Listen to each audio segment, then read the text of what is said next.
We are also following breaking news in New York City. The jury has reached a verdict on certain counts in the Harvey Weinstein sex crimes retrial. So let's get right to NBC News correspondent Rahema Ellis with the latest. Rahema, of course, we know this is just coming in as we speak, but talk to us about what we've learned so far.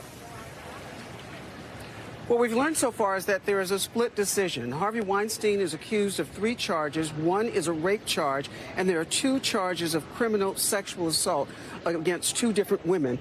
The jury was split. They came back unanimously with a guilty verdict on the first count of criminal sexual assault in the first degree as it relates to Mimika Haley, and this was occurring, they said, in 2006 in a Manhattan hotel.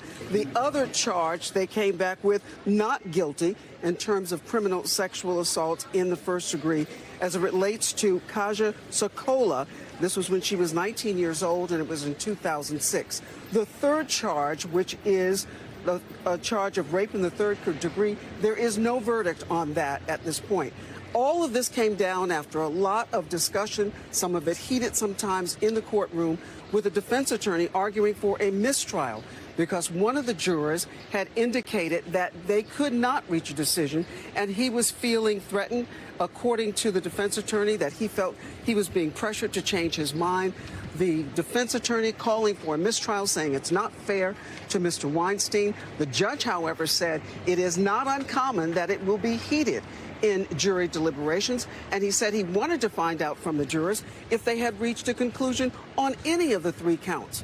When he asked that, the jurors said yes, they did. They went back into the room, came back with a note, and then entered their verdicts in the open courtroom. At this point, the judge has said we're calling it a day. The jurors have been dismissed for the day, but they're expected to come back tomorrow morning and start deliberations again at 10 o'clock in the morning to see if they can reach a decision on that third count, which is a charge of rape. Okay, that third, and Kate. Thanks, Rahema. That third count that they have not yet reached an agreement on, they're going to go back at. But they have found him guilty on the first charge that you talked about. Does that mean he would likely face jail time in New York for that guilty verdict? I know he also has a case where he's been convicted in Los Angeles and would serve time there.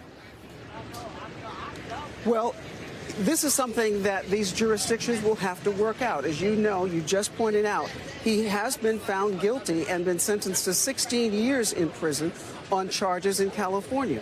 He is here because the authorities here in New York had counts against him, and that case in California is on appeal. Whether or not he would serve time here in New York or if he goes back to California, again, that's something that the jurisdictions in these 2 states would have to determine. All right, Rahema Ellis outside that courthouse. Thanks so much. We thank you for watching. And remember, stay updated on breaking news and top stories on the NBC News app or watch live on our YouTube channel.